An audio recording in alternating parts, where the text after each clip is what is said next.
Well, good afternoon, good morning, good evening, wherever you happen to be around the world, and welcome to the first office hours of 2026. So glad you're with us today. My name is Nathan Ingram, and I am the agency coach here at agencysuccesswithhosting.com. And every Thursday, you get to come right in here to my office and ask whatever question that you would like to ask. We've had a fun conversation in the pre-show about what folks have been doing over this last holiday week. The last week of the year is often a time where folks are taking vacation or doing fun work or doing work. It seems like more cases than not, they're in the chat catching up on bookkeeping and that sort of thing. Yeah, very interesting. So hopefully you've all had a nice week and whatever you've chosen to invest your time in.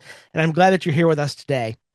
So just a short list of questions stacked up so far, only 4 in the list right now. So if you'd like to ask your question, the link to do so is waiting on you there in the chat. And as always, if you're watching this on replay on our YouTube channel, you can ask your question at any time during the week, whether or not you can attend office hours live or not. All you need to do is go to wpnathan.com and click the Ask a Question button right there at the top. This is just a template site. But right there at Ask a Question will take you to the page where you can ask your office hours question. That will get it in the queue to be answered in roughly the order they are received. So you can go back and watch for your answer on the replay. And we're happy to talk about anything technical or business related. All right. So as usual, we're going to get started with a few little news items that have happened over the last couple of weeks. Not a whole lot of news, as is typical over this last holiday week, but a few things I think you might find interesting. So first, how many of you saw this? Boy, headers that appear into view. Google theoretically is going to allow you to change your @gmail.com address. But before, once you had the name, you're locked into that name forever. But apparently, you will be able to change if you or your clients have something @gmail.com and you want to change that. Supposedly, you're going to be able to update that at some point soon.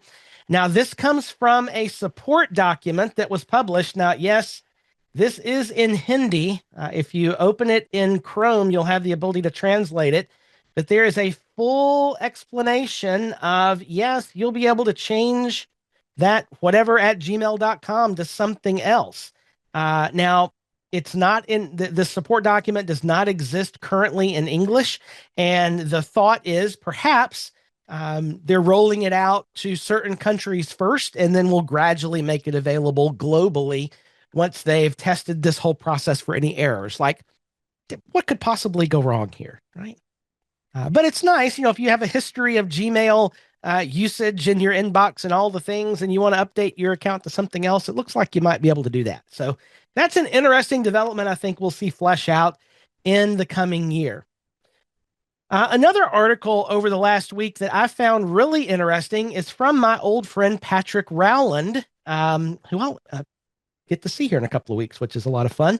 So Patrick, you may have encountered Patrick's work in WooCommerce trainings. He is a WooCommerce expert. He led several years ago when he was on the WooCommerce team.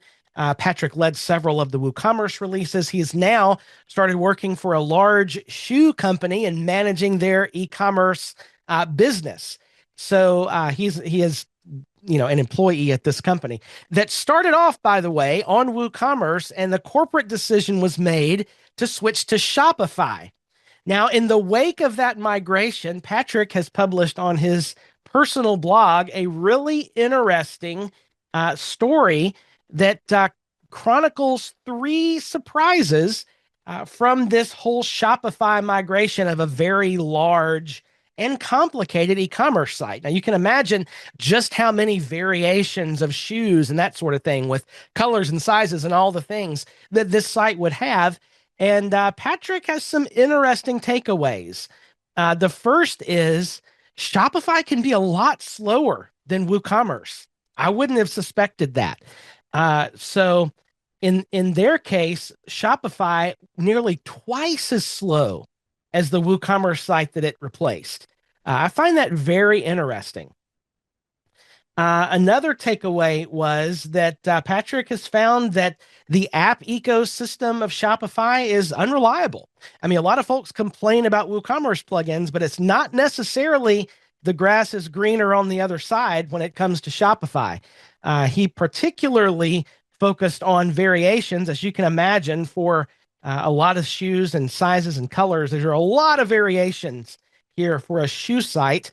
And yeah, there were problems with the variations, which is that's a core thing that just really has to work. They didn't even work, he said. It's a problem. Another little, the final takeaway here was that you can break Shopify, and unfortunately, we did. So poor Patrick. Patrick is one of the most genuinely nice people that you'll ever meet, and he and his team struggled deeply. If you read the article, they broke the Shopify checkout in this whole process. So anyway, interesting read, especially if you are talking to clients about Shopify versus WooCommerce. There's certainly pros and cons to each. But Patrick, being part of the decision-making process to move from WooCommerce to Shopify, and with his depth of knowledge of WooCommerce, these are really interesting insights that I think you might find helpful. All right. One other little thing here is something I ran across from Eric Kennedy. Now, Eric Kennedy is a designer. I subscribe to his newsletter. He's got a lot of great insights. He had a good template here. I'm going to drop this Google Doc link into the chat. You should be able to access that without a problem. This is just a series of questions. You ever thought about giving yourself an annual review as you're thinking towards goal setting for this coming year? These are some interesting questions to ask yourself. Now, trying to ask yourself all of these questions is intimidating. However, there are some really good questions in this list to just think about. For example, what are new opportunities that exist for you a year ago that didn't exist before, right? Imagine it's a year from now and you're miserable. Why? That's a great, great question. So I would recommend that you take a look at this list and take a stab at answering a few of these. I think, again, it would be overwhelming to try to answer all of them, and I'm not suggesting that. But there are a few of these, especially in this, the imagining block, that I think are really interesting. I just ran across this a few hours ago, and I plan to spend some time unpacking some of those questions myself. Now, if you are a person who likes to set goals, let me remind you that coming up on Tuesday, actually, we're going to be talking about taming the whirlwind, how to grow your business when you're busy. This is a proven framework for setting up structures in your business to create and accomplish goals, actually get things done in your business, even while you're busy with client work. Because if you're like me at all, your own personal goals and the goals you have for your business get kicked down the road, and you tend to do client work instead. There's a lot of reasons for that. We're going to unpack that coming up on Tuesday with our first official content live stream of the year for Agency Success. So that's coming up. And if you haven't registered for that, I would invite you to do so. I'm going to drop in once again for anybody who's running a little late, the link bundle, and that very first link, upcoming.myagencysuccess.com, will give you the buttons to register for all of the live streams. That's regularly updated. You can register for anything that we offer here at hosting.com. Okay, one more thing to mention, and this was brought up during the pre-show, and it is a question that I'm sure many folks have if you're working with WordPress, and that is, what's going on with WordPress 6.9.1? And actually, there's not a lot of conversation about it. So this is the Make Slack WordPress group. And there is, back in the dev chat that was scheduled back on December 17th. So been almost 3 weeks ago now. Jonathan here just mentions that 6.9.1 is tentatively scheduled for January. That's all we know. A bigger search of 6.9.1 sees a lot of core commits toward 6.9.1, but there are no details as far as a release date goes. So you might be saying, should you go ahead and update to WordPress 6.9? My plan is to get all of our sites updated to the latest version of WordPress next week, right when we're back in getting things going back in the swing after being out for a couple of weeks. So I'm going to go ahead and update. Normally, it's our it's our process to wait until the .1 version comes out. But at this point, it's been weeks. And there are honestly there's been some reports of broken things in WordPress 6.9. The sites that we have upgraded already have had zero issues. And as I've done some research into what those broken things are, they seem to be related to edge cases of older themes, older plugins, caching that needed to be flushed, that sort of thing. So, generally speaking, I feel pretty good about upgrading all of our current client sites to 6.9, and we will be doing that next week. So do that or wait. It's up to you. But I haven't heard nearly as many. Like there's always a flood of, oh, it broke my site whenever a brand new major version of WordPress releases. I really haven't seen any of that after like the first couple of days from folks. But, your mileage may vary. You'll want to investigate your case and your tech that you're using to power your sites before making that upgrade. So there you go. We're probably going to upgrade next week. I plan to do that. And hopefully nothing blows up.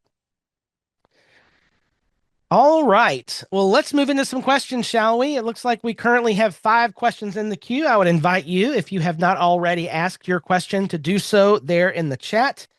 The link is waiting on you there. And we're going to start with a question from Paul. Hello, Mr. Paul. All right. Paul, Happy New Year to you as well, sir. In phpMyAdmin, I wanted to check the database of a site, so I selected all tables and click on Analyze. The majority of tables came back status okay. Some came back with status table is already up to date. One came back with note, the storage engine for the table doesn't support Analyze. Interesting. What is the difference between the first two, okay and already up to date, and what is up with the sole table that says it does not support Analyze? Great question. Let's just take a quick peek into phpMyAdmin. Let me get logged in correctly here momentarily off the screen and opening. All right. So here is our cPanel for WP Nathan, and let's just go on into phpMyAdmin and take a look. There's WP Nathan. Now, your storage engine is this right here, this type. And so probably you have all InnoDB tables. You might have some older MyISAM tables as well. You're just going to want to look. That's probably the answer to your final question. So let's just do what you did here and see if we get any different. So check here, analyze table, and everything is okay. So Paul, probably the issue is there is one of these tables that has a different storage engine. So the type column is where the storage engine is defined or listed. And there's a way to change it. Your favorite AI tool can help you with this. It'll be a SQL command that's basically take this table and change the storage engine to this other thing. In general, best practice is to use InnoDB. It's the most modern and most reliable, although MyISAM works pretty well as well. So that's likely the difference. Now, what's the difference between okay and already up to date? I would go back to the storage engine and make sure, are there differences? Can you see correspondence between, let's say, a MyISAM table returned already up to date and InnoDB returned okay? As you just saw in this example, InnoDB returned okay when you clicked Analyze. So my guess is all of that is going back to the storage engine. And it's kind of like the interpreter, if you will, of how data is stored in the table. It's the engine that it's like the middleman between the request and the data. So there you go. Is that helpful, Paul? If anybody else has more granular answer about this question, please drop it in the chat. Oh, okay, that's a good. Okay, so Ben says I have a mix of both engine types, and that's pretty common, especially for older WordPress sites. So I couldn't tell you exactly when it happened, but years ago, WordPress made a change from MyISAM to InnoDB as the storage engine. And so Ben is saying, yes, it's old, right? Exactly. So, newer, like let's just say, Ben, if you were going to take an old site, like you said, from 2009 and install on it today WooCommerce, the tables that WooCommerce creates are going to be created in InnoDB. But the original tables, the core tables and whatever else from way back long ago are likely going to be MyISAM.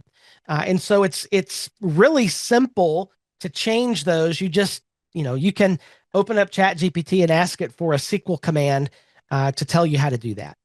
And there's a way I have a process stored with a series of SQL commands that will actually generate, like it's kind of two stage. Like you go out and the first one says, show me all the tables that are MyISAM, and then generate a statement that converts those to InnoDB.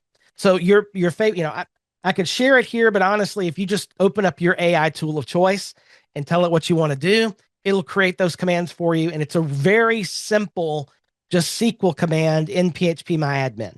If that freaks you out, then there are WordPress plugins that will do this for you. For example, Lightspeed, WP Rocket, Perf Matters, those types of performance plugins will convert for you just in the plugin UI.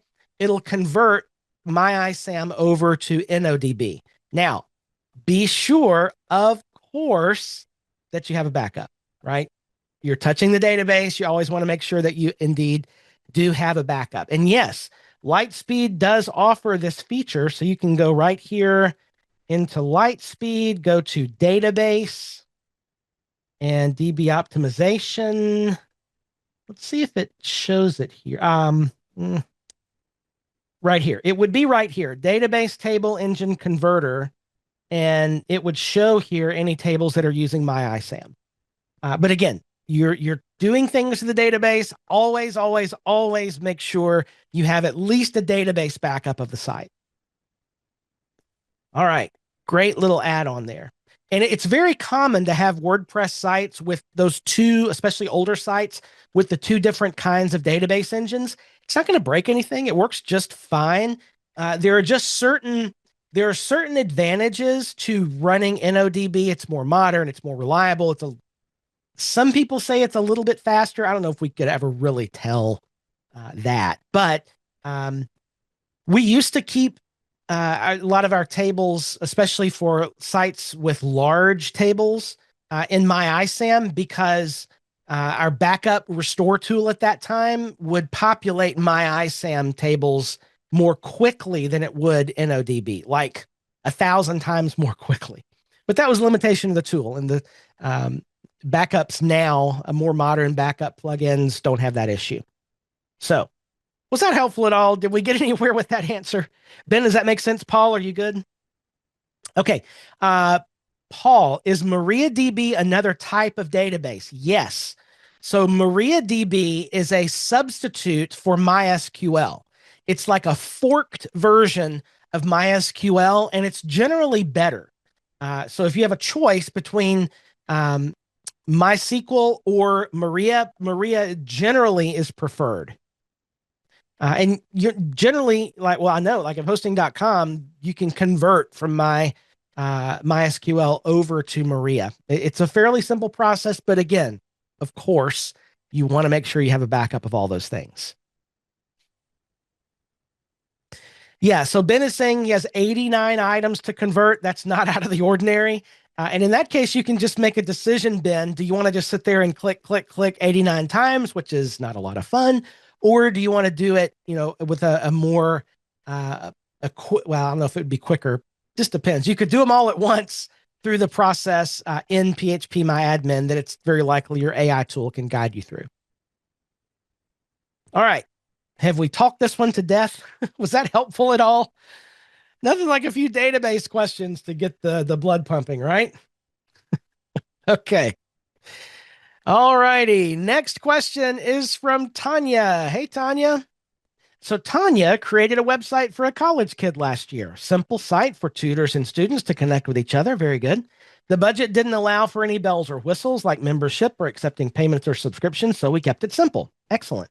Now he would like to make the site into something like care.com with an app. Of course they would, right? Is this something that WordPress can handle? What would someone expect to pay for a site like this? Okay, so if you're not familiar with care.com, it is a site that helps caregivers of various types connect with people who need them.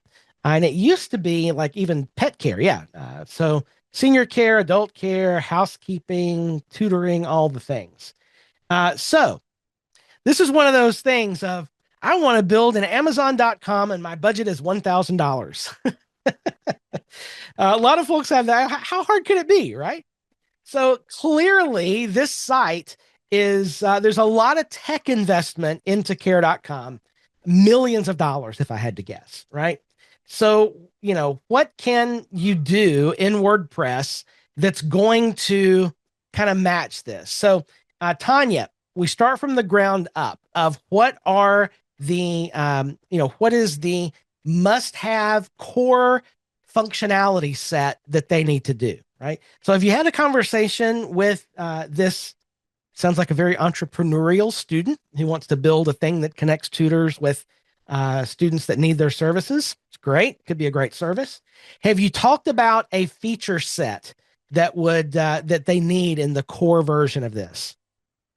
Like what are the core things, right? So if I were brainstorming this, a minimum viable product would be the tutors ought to pay to be listed, right? And it needs to be a subscription that, happens automatically with as little input from the admin side as needed. Does that sound about right, Tanya? So a tutor could create a profile, that sort of thing. Yeah. So there's a few ways to do this. A directory plugin might be the simplest thing.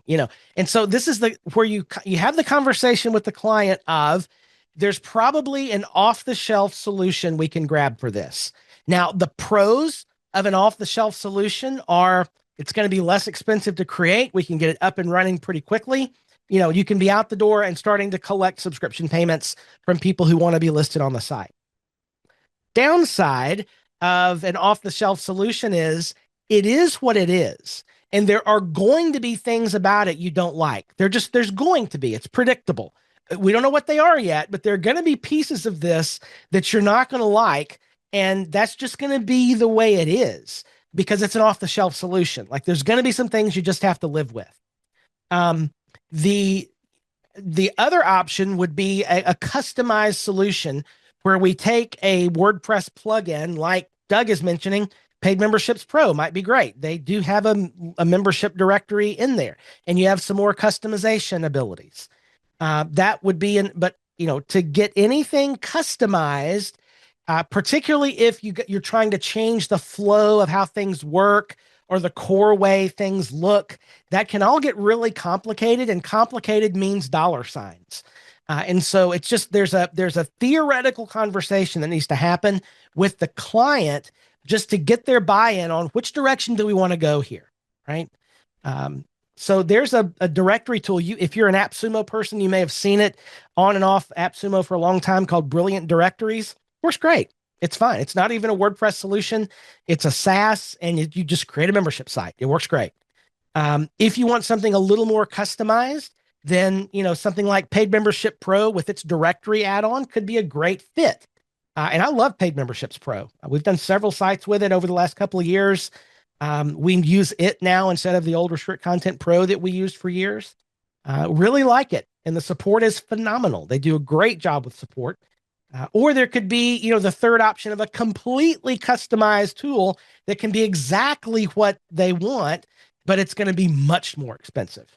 So does that help, Tanya? There's kind of three stages: a built for you, already done tool like Brilliant Directories, at the bottom end, fully customized solution that's going to be tens of thousands of dollars, I would guess. And then a middle ground of something like a customized-ish Paid Membership Pro platform that you can do some customization, but with the understanding that not everything is going to be able to be customized. Yeah. So that's a great, it's a great example question for how do we have these conversations with clients? And that's a really critical skill that we need to develop is just being able to talk realistically. Now, what I've found is both in my own mindset and in people that I've coached over the years, we have, when a client wants something, for some of us, and I put myself in that category many years ago, for some of us, we start to feel the tension of needing to deliver everything the client wants and fit it into their budget. Like that's a mindset challenge. Like we need the customer to like us. We want to be successful. We want to, whatever. And that's going to blow this whole thing up. And so it's better to have that framing conversation with the client at the beginning, talking about, these are kind of the categories of thing we could build and the budget ranges. A prefab, something off the shelf like Brilliant Directories, that could be, a few $1,000s. You could probably get that up and running and working and, the consulting to help them set that up. A middle road solution with a customized-ish paid membership pro site, I would say that, you'd probably be in the $10,000-ish, high, close to 10 to 15, somewhere in that range, perhaps. And then, a fully customized solution, much more expensive. Tanya, if their budget does allow care.com level of coding, do you know anyone that does that? I mean, we do that, but I'm sure there's some other folks here that would as well. So a fully customized solution, that's probably not the next step, to be honest. I would go something like, probably I would push them toward the middle ground where it's something like Paid Memberships Pro that gives you some control over the things you can do without dropping $30, $40, $50,000 into a fully customized, built for you from the ground up system. Yeah.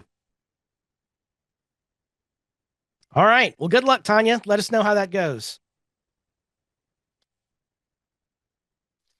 Okay. Next in the list is David. Hey, David. All right. All right. David says, a client hosted on my VPS, not through hosting.com. I informed him in November I would need to access to his domain registrar to move the site to a new provider. Due to the holidays, we didn't attempt to change the DNS until December 30th, at which point we realized we had the username but not the password. Isn't that annoying? Yeah. All right. So his registrar is Namecheap. Okay. His former business partner and cousin owes him a significant amount of money as an unresponsive. Great. The site is currently down because I did not renew service with the old provider. Oh, my. Should we purchase a new domain and update his Office 365 account to use it, considering this is a 2-year-old e-commerce site selling cigars with minimal SEO? Would changing domains be a mistake from an SEO standpoint? Wow. Okay. David, are you here? Yeah, there you are, David. There are multiple layers to this question, right? Do we know, David, who is the owner of the domain name? Is it your client or the business partner that's out there somewhere? Do we know that? Because my first try would be to get back control of the old domain name. The cousin has the Namecheap account. Okay.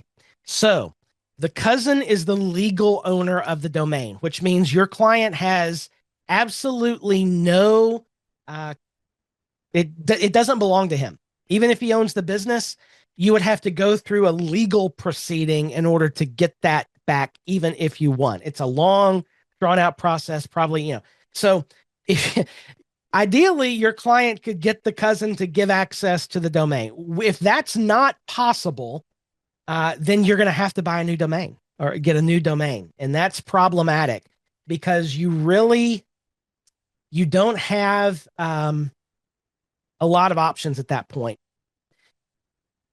If you got a new domain, the best thing you could probably do is, okay, the domain that is owned by the cousin that's pointing to the old site on the old host, which is canceled, the name servers are still pointed there. So it could be that you could restart that account with the other host, and even if it's a shared hosting, just something to get that live again where you could set up a redirect to the new domain.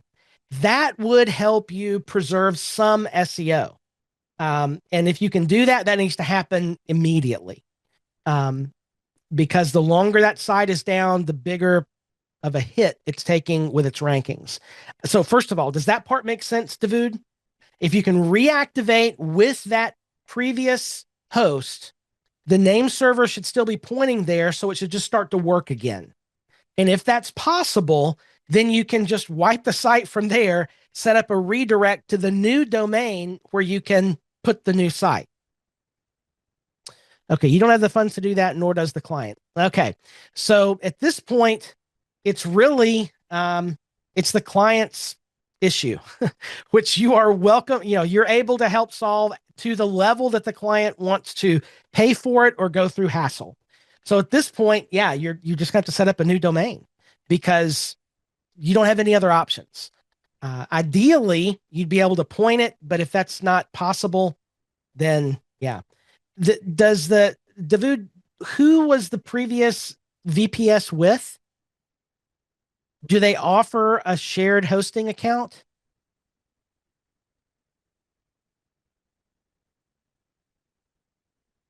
Or that, and also, do you have the site still? Like a backup of the site you can restore on the new domain?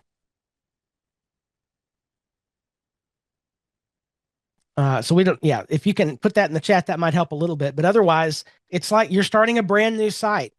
And when you say there is minimal SEO effort, how do people find the site? Is it through email marketing?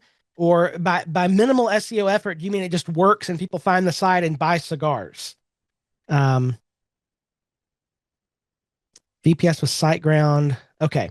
All right. So yeah, there's really not, since you can't get control of that again and you don't have a way to direct traffic, then you're just going to, it's basically going to be starting over. Yeah. Alvin has a great question there. What is the DNS? I'm guessing that the DNS is at Namecheap, just based on everything David has told us. So that is, it's problematic when you don't have access to the domain. You can't change the DNS. You can't do any of those things. Okay. Yeah. So if I were in your position, David, what I would do is work with your client to get a good, people that have a client list of people that have bought from them before. Get the new site up at a new domain that's as similar as you can make it to the old domain, and send out email to previous purchasers to say, hey, we've moved our domain. It's over here at this new place. It's not ideal at all. And yeah, it's not ideal. None of this is ideal. And this underscores the importance of making sure those domain names are secure, because it's a mess if you ever get into these domain related issues. I feel for you, David. This is a challenging problem. So does that help, David? Any other nuance to this question that I can answer? All right. I think you're just going to have to either migrate. If you have a backup of that old site that you can migrate to a new domain, that's probably your only option at this point. Yeah. Yes. I don't see any other options. If anybody else has insight for David, feel free to drop it in the chat. But if you cannot access that old domain, if your client, or if the business name is the registrar. Actually, let me ask you this, David. What is the domain name? Would you mind providing that in the chat? If you can give us the domain name, we'll take a quick look at the registration and see who is the actual registrar. All right. All right. Let's see what we've got here. It may not give us the actual registrar.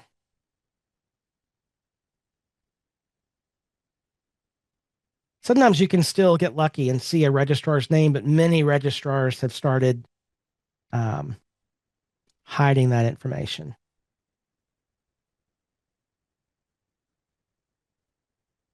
Yeah, no registrant information. Yeah, redacted for privacy. Okay, so David, this is what matters. The registrant name. Now, when it comes to domain names, registrant is the legal owner of the domain. So if the registrant is the business name and not the cousin who has disappeared, then you have legal grounds to be able to go and petition a court to say we own this, and that you could send that letter or judgment to Namecheap. As you can imagine, this is not a very quick process at all. But you can do it that way. There is a process. Every registrar has a way to deal with a situation like this. However, if it's the cousin's name that is the registrant, the cousin owns it personally, period. And there's nothing you can do about that. So aside from that, you're probably just going to have to reproduce the site on the new domain name that you buy, and that's it. All right, David, good luck with that. Let us know how it goes. We'd love to hear an update on this and see what ends up happening. David, what if it's your client's name on the cousin's account? Oh, okay. If it's your client's name on the registrant account, then you can contact Namecheap support. Your client will have to provide some identifying information, and then Namecheap should give your client access to that account.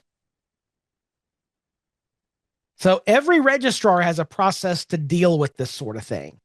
They have to by the registrar agreement that they sign in order to be able to sell domain names. So the question is, what is the registrant name? And what you may have to do is just reach out to Namecheap to explain the situation.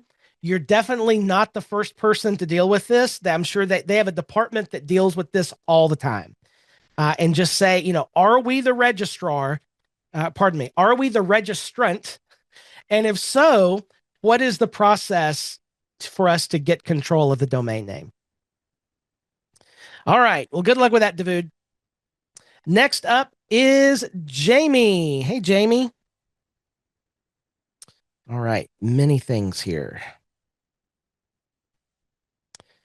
All right. Jamie says, in a recent Profit for Project Management for Profit, I asked this question, and here it is. I have a client, let's call him Mr. Lamo.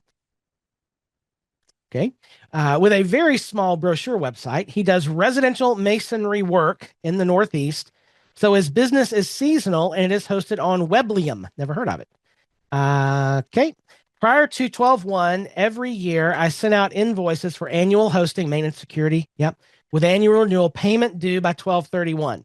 I use QuickBooks for invoicing so I can see from the QBO audit trail that Mr. Lamo has clicked and opened the invoice multiple times over the month of December. I know where this is going. This morning, an auto email from QuickBooks went to Mr. Lamo with a reminder to pay and that it was overdue. Following that email, I received a text saying, I'll be canceling my hosting. Business is slow. I'm not getting any business out of it. Keeping in mind, 1, I send regular prompts to him to discuss and solicit. 2, my TOS and TNC link is in every invoices. How do I politely communicate to Mr. Lamo the concept that you get out of your website what you put into it, and you've done nothing to work with me? It's not a set it and forget it thing. My TNC clearly state requires 30 days. Yep. And I reserve the right to place a suspended for non-payment. Yep. He's a pleasant enough bloke, just lame. Again, no judgment. No judgment, because I think every person. Let's just time out.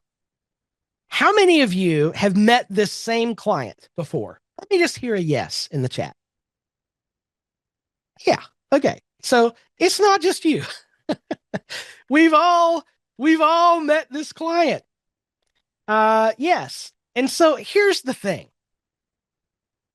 The only thing you can do, Jamie, is suspend the website from service. And he's told you, I don't care. And that's fine. Honestly, you know, like you're looking at this issue like we would look at it as web developers and web marketers, right? You ought to have a website. You ought to put time into it. Your customer does not share those values with you. They just don't. And you can try to argue them into it as much as you want. And they're not, your customer doesn't see the value in their website. And it's very difficult to persuade someone to do something that they don't have the time or the desire to do. This is the kind of website. They're a Mason. What was it? Residential masonry work. He probably doesn't get his business from the website anyway, right? Like a lot of those guys are working by referral from a general contractor, or you're using a Google Local or something like that. That's a website for that line of work for typical solo contractors. It's a hard sell today. It's just not as important as it used to be, unfortunately. A contractor is probably going to get more mileage. When you look at the goal is, how do I get customers on the internet? A contractor like this is probably going to get more mileage out of a really good Google business profile optimization with reviews and things like that. So it's hard. It's hard to do. And I know you want to get this renewed, but I don't know that you're going to be able to. Jamie says, I really don't care about keeping him. I just want my money. I get that. So this is prepayment of web hosting, right? Or is it for the past? Is this postpaid or prepaid? Okay, prepayment. Yeah. So you're not really losing anything other than money that you thought was coming in. Like you're not out money that you've already paid. Like he doesn't owe you this already, right? And yeah, I mean, mine's the same way. My contract is a 30-day cancellation, but we can't, it's there and it's the policy. But what are you going to do if the client says we're not going to renew and we're not going to pay? I don't care if it's 1 day or 30 days or whatever. Yeah. So there's a few things we can take away from this. The first is, how do I want to start into this? Let me go this way. It is better to get clients as far as getting a client on a regular renewal where they don't come up to this fork in the road decision point. It's better to bill clients monthly, especially for small sites with small amounts. So quickly, Jamie, what's the annual cost that you're billing them for this? For a little simple site like this, that's whatever. What is the annual cost? No. I'm no judgment here. Less than $300. Great. It's a simple site, right? It's just a little site that just sits on the shared hosting and you're not whatever. No problem. Less than $300. So let's just say $300 for the sake of discussion. Is it for a person like this? And this is a Mason. This is the middle of the winter. He probably, work is low. So for him, a $300 charge when work is scarce is a big deal. However, a $30 a month charge every month that just automatically happens every month on a credit card. Boom, boom, boom, boom, boom, boom, boom. It's easier for someone to let that just keep going than it is the way it's currently set up, which is these clients every year, the way you've structured the billing, these clients every year have to make a decision of whether or not to continue hosting. I would look, if I was you, and by the way, I was you, and I did this years ago, looking at my clients, I don't want to put that annual big chunk of money decision in front of them because that does two things. It makes them decide again, and it makes me nervous about we're coming up to this thing. Are they going to renew or not? So I would recommend that you get all these clients into a monthly billing. Just use Stripe and put them in get their credit card. I don't care if like 2.9%. Yeah, I get it, but you're going to get better. It's going to be better. because it takes away that annual big chunk of money decision point, right? And I did this years ago, and because I did the same thing. Like I had all these things bundled up, big chunk of money, and they had to make a decision. And I was always nervous about it. And just clean all that away. This way, your billing is predictable. You know what your monthly revenue is, and it's a lot. It's easier for them just to let the site stay up and go. $30 is a lot easier to say yes to than 300. Yeah. Okay. So does that make sense? Does that help? I would try to get away from annual billing as much as possible. Now, that said, we have a handful of clients that are on annual or semi-annual billing. And any client that won't pay by credit card monthly is on at least an every 6 months plan. There's a handful of those that we serve that are organizations that just by virtue of their financial setup, they require an annual payment or a 6 months payment. So, not all of our clients are monthly, but 95, I'm making up a number here, 95% of them are. Most of the vast majority are. Yeah. Then, Jamie, this statement right here, the 30-day notice, actually carries weight because, it's the 30 days on the other end. And I've had clients ask, well, why do you do that? Why do I have to pay an extra 30 days? And, it's what I'll generally answer is that's our terms, but also it covers any additional work that we would need to do to help your site get migrated to someplace else, to either to pull it down or to help, to interface with another company to manage it, that sort of thing. But at that point, you actually can keep that 30-day notice in there. I have 100% had this exact client, exactly the same. Charlie says, what is the best practice or process to clean up DNS records when when acquiring a new client and moving their name servers to Cloudflare? Oh boy, I assume I know enough to be dangerous. Thank you, Charlie.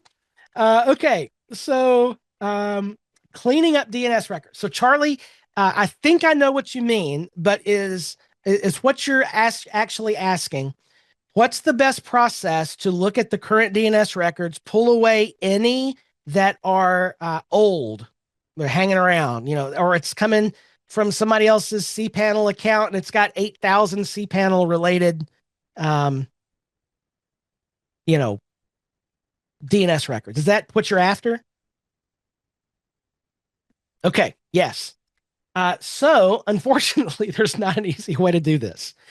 So the best practice, like if I'm moving a site and we're getting control of someone's DNS, you 100% want to try without, exhaust all options to get an actual export out of their current DNS provider. Some do not offer that. And it blows me away, but some don't offer that.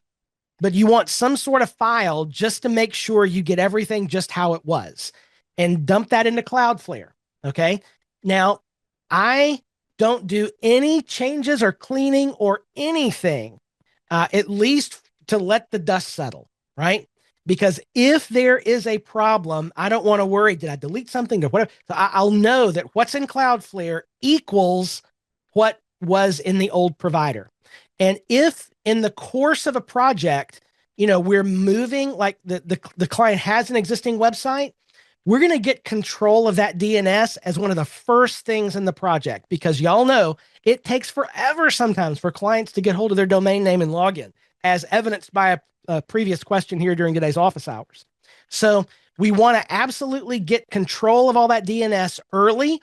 And oftentimes when we get to about the middle of the project, I'll move their DNS into Cloudflare then and import everything. It's still pointing at the old website. So we'll have some history and know things are working with DNS. So there's not a whole bunch of changes right at once. Does that make sense? So we'll take control of the DNS midway, or at least a week or two before launch, just so there's some time. The dust has settled. Everything's good. We know Cloudflare is working. Everything's good. Then at some point in the future, we might go down that list and see, are these records needed? But this, what I would recommend to you is, what's the old proverb? Like, don't tear down a fence until you know why it was built in the first place. something like that. I probably butchered it, but it's the same way. Like, what is that record for? Because as soon as you delete that record, it's going to break something and you have no idea what it was, a lot of cases. So obviously export it out of Cloudflare as a backup just in case something goofed up. And then you could start, some of them you'll be able to tell, oh, this is for Mailgun and we're not using that anymore. Like you'll be able to see some of those things, but you'll just literally, unfortunately, have to do a line by line audit of every single record in the DNS. It's not fun. Oh, Charlie. Yeah. So, and it will do that. You said Cloudflare pulled in the old name servers. Yeah. And those need to be deleted. If you're running DNS out of Cloudflare, there might be some edge case where name servers are needed, but really, I mean, Cloudflare's name servers have to be on the domain to use Cloudflare. I can't think personally of any reason why an NS record ought to be in your DNS list. But other ones, like there'll be text records with, a validation gobbledygook in the record. I'll often just leave those in place if I don't know what they're for. Yeah. So does that help? That help you, Charlie? The key is 100% get control of the DNS early in a project. And Jeffrey is making a good point that auto import in Cloudflare, it is going to miss some things. It's going to miss most of the text records. It will sometimes miss CNAMEs. It does the best it can, but that's why I said early in this answer, you as much like exhaust every possibility you can to get an actual export of the DNS from the provider. So Charlie, if that's what you've been doing, that's awesome. Great. I think you're right on. I wish there was an easier way, but I'm not aware of what you have to audit every line. Yeah. And if you delete something, make sure you have a backup of what that was.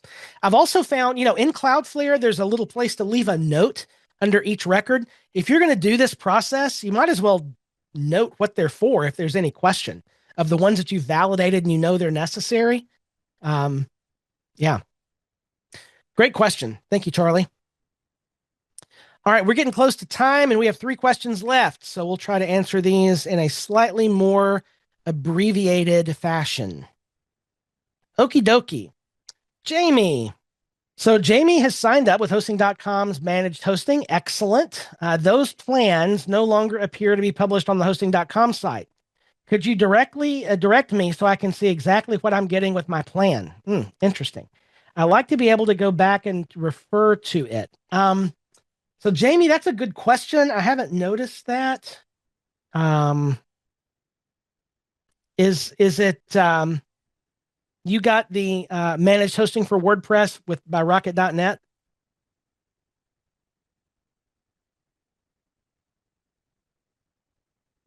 These? Is it one of these that you bought, Jamie? Agency tier. It's different. Okay. So if you worked with Mike Demo and you got an agency tier deal, a lot of times those are customized to you. So if you're not sure, did you work with Mike Demo, Jamie? No. There used to be a toggle with Mike. So just reach back out to Mike. Yeah, just email Mike and he'll answer all your questions. So I'm not sure what they did there on the sales side. They may be calling it different. I mean, go figure. Hosting companies change the name of products. It's been known to happen. So they probably tweaked something or done something or whatever. And just check with him and he'll make sure you know what you got. All right. Good. You're chatting with him on Monday. I bet all your frustrations will be alleviated at that point. All right. Next up is Ben. Happy New Year, Nathan. Happy New Year, Ben. Related to Stripe subscription billing, I have a particular client where every now and again they have a card that fails for their Stripe subscription. Me too, just one today. After manually trying to recharge the invoice payment to their card, which sometimes has worked in the past, I then end up emailing the invoice link to provide a new card payment and then update the default card. Is there a better customer experience and process with Stripe without using their paid customer portal? No, there is not. It just is what it is. So the process that you're describing is what I follow. I probably have to do this 5 or 6 times a year. It's not worth building something for me to make this simpler because I just don't spend that much time doing it. So in Stripe, as you know, you can go to the invoice and just copy the invoice payment page and send that to the customer. And when they pay it, it saves their new billing card. Now, make sure before you do that you delete their old card from their customer record in Stripe. Now, you can absolutely set up some kind of WordPress thing, even with a membership plugin that will let them go in and manually change their card. And I'll do that at some point if this process that we're talking about here starts to get too time consuming. It's just not worth. It would take me years to recoup the time in doing this manual thing than it would to build something. It's just not worth it. And yes, Stripe will keep billing the card, but you have to look at the reason for the decline. If it was insufficient funds, then Stripe, I think it tries 3 days later, 3 days later, and then 4 days later or something like that automatically in its normal cadence. And if it's just insufficient funds, a lot of times that resolves itself. But if the card was declined, or if there's, the number is invalid or whatever, they'll have to re-up the card. Next up is also Ben. From time to time, I can't access my site. It works from a private window, so something cookie related. Something I need to do in Lightspeed or Perf Matters. It's hard to debug as I don't know how to reproduce it. It always happens when I don't have the time to find out and just need it to work. My host says maybe something with DNSSEC. I don't think so. But I don't see any errors when checking it. So Ben, when you say you can't access your site, what error are you getting? Does it give an error? Is it just stay a blank screen? It just sits there and spins? Interesting. You're using Firefox and it just sits there trying to load and never does. Does it ever time out? But okay, it does time out, but you're not sure what it said. Is this when you're just trying to access the front end of the site, Ben, or is it when you're trying to log in? Anything at all? Well, that's what we call weird. Huh. Yeah, it's if I had to guess, Ben, it's when you're logged in. Okay, so two things. First of all, it's probably a cookie issue. Because if you go to a different browser, it probably works right away, right? Yeah, it's probably a cookie issue. Second of all, log out of your site. The main way WordPress sites are exploited is from stolen session cookies. And so this is just like, we need to preach this until we run out of breath. When you're finished using your site as an admin, log out. Log out every time. It doesn't matter if it's convenient, log out, unless you're literally going to come back in 10 minutes. Log out manually. Click the profile icon, log out. Oh, it's in the middle of things? So you're in the middle of doing things on your site and it just stops loading. If you then immediately go to another browser, it works. That's weird, Ben. Ben, do you have any weird Firefox extensions running? Sometimes browser extensions could be a thing. Especially like SEO related browser extensions are notoriously buggy, and they could prevent you from seeing the site load because they're getting in the way between your site and the browser display. Try that. I don't have a lot of hope that that's what it is. I think it's probably a cookie issue, but it's in the middle of, I don't know. That's a good one, Ben. Anybody else have suggestions for Ben? This is a weird problem. I don't think it would be a Firefox caching issue. It feel like something is getting in the way of the site displaying, which would either be cookies or, like I say, like on an edge case, a browser extension. Ben, yeah, try leaning into Chrome and see if that works. Oh, Paul. That's an interesting idea, Paul. Ben, you're not using Cloudflare. So it was a great idea, Paul. I wish I'd thought of it. Um, it could be, as Stacy is mentioning, it could be some weird configuration on the server. But your server people probably would have seen that if they're any good. Um, try browser extensions. Ben, do you have a bunch of browser extensions running? And do you have a bunch of tabs open? Like if you're doing when you're doing work on the site, do you have a whole bunch of tabs? Oh, many tabs. Ben, it might be that you are hitting some sort of socket threshold if you've got a bunch of tabs open. And Melanie's got a good idea. If you have a security plugin, make sure your IP address is whitelisted. Also, at the server level, if they have any sort of ModSec rules, or if like hosting.com runs Immunify 360, make sure that you're whitelisted there. Wow, that's a weird one, Ben. I would start like the first thing I would do is just start using a different browser and see if it stops. That's going to be the easiest thing to do without going down a rabbit hole of weird technical mumbo jumbo. Try a different browser without all the browser extensions and see if that solves the problem. If it does, then you can start narrowing down from there. All right. Well, that was a weird one to end on, but what a great series of questions today. This was a lot of fun, and we covered a lot of ground with some really, I think, interesting conversations. So I'm grateful to everybody for hanging out with us today. We are back next week, starting back on our regular cadence of live streams. Tuesday, I'll be talking about taming the whirlwind, goal setting, and getting things done in the middle of your active client work. And then, of course, Thursday next week, office hours continues. Well, thanks for hanging out with us today. I hope you have a great weekend. I'll see you back here Tuesday on hosting.com's Agency Success, where we go further together.